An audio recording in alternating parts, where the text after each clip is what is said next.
Here's the prep routine for a koi resin river table blank for any of you who enjoy breathing sawdust for fun. I'm using Monkeypod for this one, also called rain tree. The way I process it is very high tech. I bring it home, throw it out by the fence line, and forget about it for a few years. Sun beats on it, rain soaks it, life goes on. By the time I drag it back in, you knock on it and it sounds like a big cutting board in a kitchen where somebody's chopping steak and brisket all day. When you pick a slab, do not grab the dead straight highway board. Look for a live edge with some natural curve in it. A little wave, a little bend. Later that becomes your two river banks. That curve is what makes it feel like a real river. Not just a straight board with a blue stripe pretending to be fancy. And the older and drier the slab is, the better it behaves with epoxy. Less bubbling, less warping, less drama. First thing I do is drag that chunk out to a wide open spot. Driveway, garage, backyard. Anywhere you can move around it without smashing your shins on something. If you do not have a fancy long straight edge, join the club.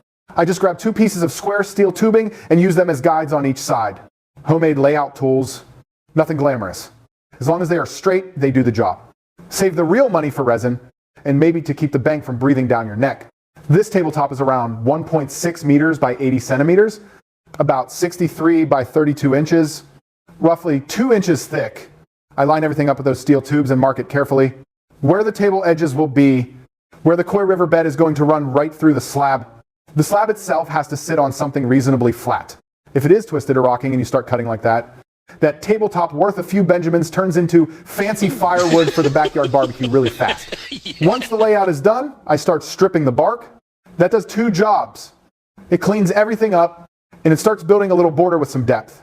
Anywhere that is going to be a riverbank or lake edge later, I am already shaping that form now. You do not wait until after the pour to start thinking. Next, I follow the lines and start cutting. Push the saw with confidence, but keep your eyes glued to the cut. The motor's doing the spinning, but whether this thing becomes a pretty koi table or campfire wood is still entirely in your hands. After I have got the blank cut to size, I move it over to the planer and flatten both faces. When I set it back down, it should not rock, wobble, or try to dance. That flat reference is everything. Later, when you pour resin, it flows out nice and even, instead of going thick here and thin there like a road patched by 3 different contractors. Planer work done, it is sanding time.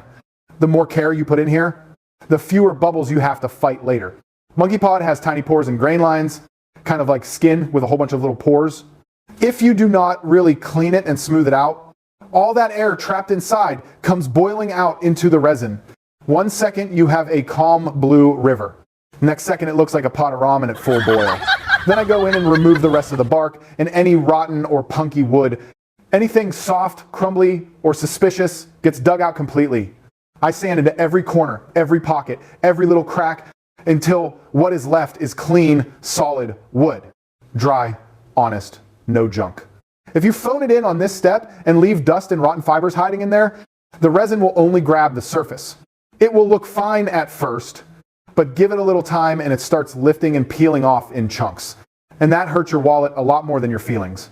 So that is basically the full prep process for the wood blank on a koi resin river table. From a chunk of Monkeypod that has been rotting next to the fence for a few years, to a flat, clean slab with 2 nice wavy riverbanks, ready for clear resin and a school of koi. In the next video, I will show you the finished tabletop so you can see the before and after. Then we will keep going with sealing, building the mold, pouring the river, and bringing those koi to life right there on your table. All right, cue the music.